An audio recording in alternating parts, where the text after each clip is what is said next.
Welcome to our video case. Today we are spotlighting the successful infrastructure support project we transition and run for our customer Evonik.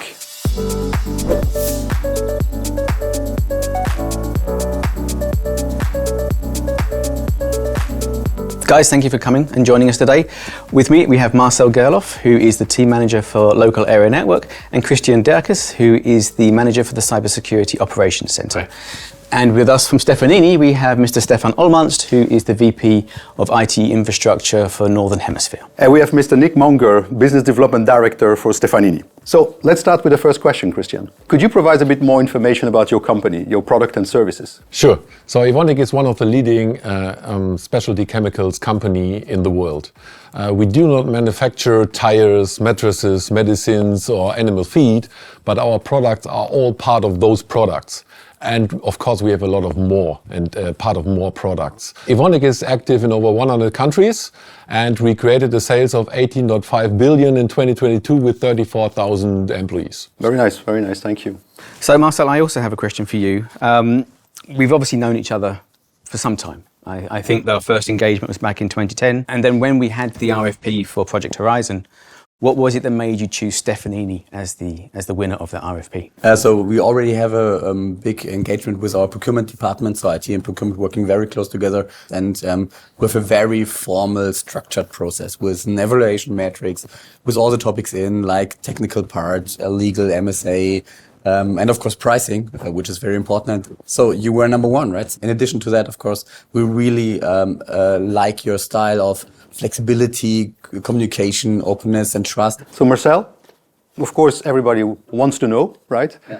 Outsourcing, why did you start outsourcing? So we already had some services outsourced, like perimeter firewall or LAN services, and we now try to make a global approach with security department and network department together, and try to find one vendor who can provide all the services we need. Of course, we enriched here and there some services to make a very good scope here. Thank you. So Marcel, a question regarding implementation. Obviously, it was a very complicated transition, lots to cover and lots to do. Did you come across any obstacles? And if there were obstacles, what did you need to do to overcome them? So to be really honest here, it was really the smoothest transition. But of course, there were some smaller obstacles, but it was mainly timing. So it was really like, when can we cancel our current contracts ongoing? How's the delivery with the, especially with the firewalls in the countries and so on? That was the main obstacle we need to overcome. But the transition itself was very smooth, and I would say more or less no obstacles here.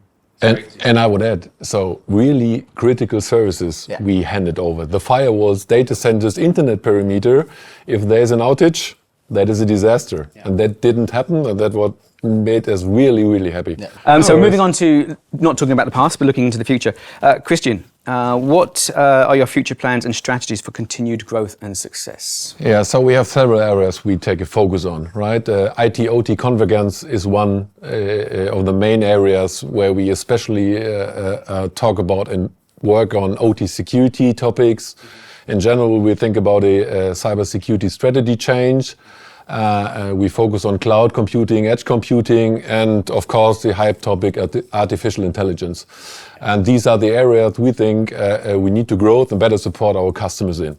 And do you foresee, out of those topics that you mentioned, any future collaborations with Stefanini?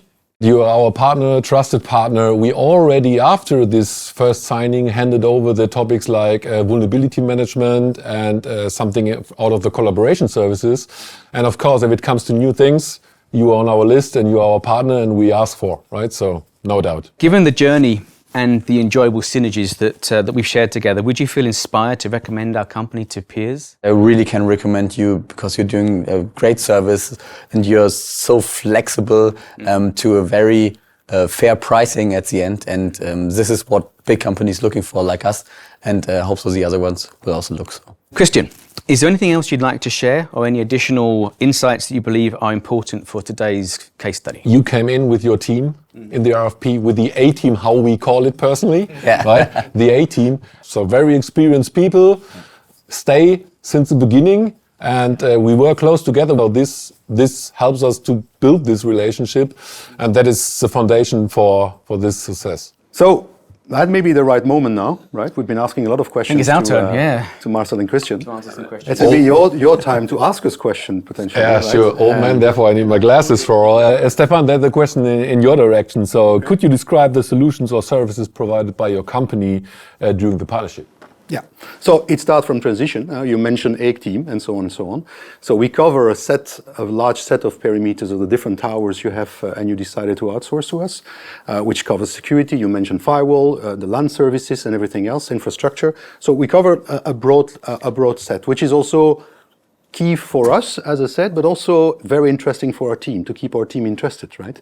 Because they engage, they see, they involve into the organization and learn more and more as well with you, and also can propose new approach, right? How we can do things differently. And that's the partnership collaboration we have together. Yeah. So how did you gain an understanding of Evonik's needs from an IT partner's perspective? It's a good question. Obviously, the most important thing to do is always listen. It sounds simple, but a lot of people don't, right? They just focus on what's written in the RFP documentation, but that's only half of the story, right? We need to discuss in co-creation workshops, which I know that we did, to understand the unique needs of what Evonik were looking for. So making sure that every time that we met, we took notes. And Stefan, Yeah. as our services is quite complex and what we outsource, so from the security over server and all that stuff. So what kind of obstacles you managed on your side from Stefanini, because you already heard what we have done? Well, I kind of mentioned a little bit of that earlier. Why to say that get the team passionate by what they do, right? And because of the complexity of some of the service and some of the obstacle as well, it helps creating with that organization the feel for I want to go a step further, right? That's those challenges. So from an obstacle perspective, I would say it's indeed a bit of that. Sometimes we feel like, oh, we knock something, we need to fix it, we need to work together. We have delays on some of the services. But I think the culture of the company at Stefanini is also to go for it. We're not afraid, right? We go for it and we continue searching and finding solution with our partners, with our clients. So Nick, a personal note or a question from me. So what did you enjoy in the whole project? I mean, obviously working with a company as well-renowned as Evonik is always a pleasure, right? But it's the interaction that we have. It's not a client-vendor relationship, it's a partnership. And you really feel that not just in discussions in the monthly meetings, but it's in every discussion that we have, is that it feels like it's a true win-win for both people, both partners. So yeah, it's just an enjoyable company to work with.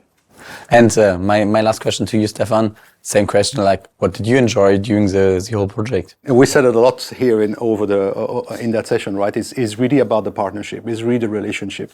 And we can go with some difficult topics from time to time, but at least we can talk about this and discuss that and honest about this. So that's really what we appreciate. Thank you very much. Okay, guys, I think time is up, but I want to say a very big thank you for coming here today to our headquarters in Brussels. I appreciate your availability and your readiness to do it, not just thanking for myself, but also for Marco Stefanini and the entire Stefanini company. So thank you very much. Thanks for having us. Yeah, thank you very much. Pleasure.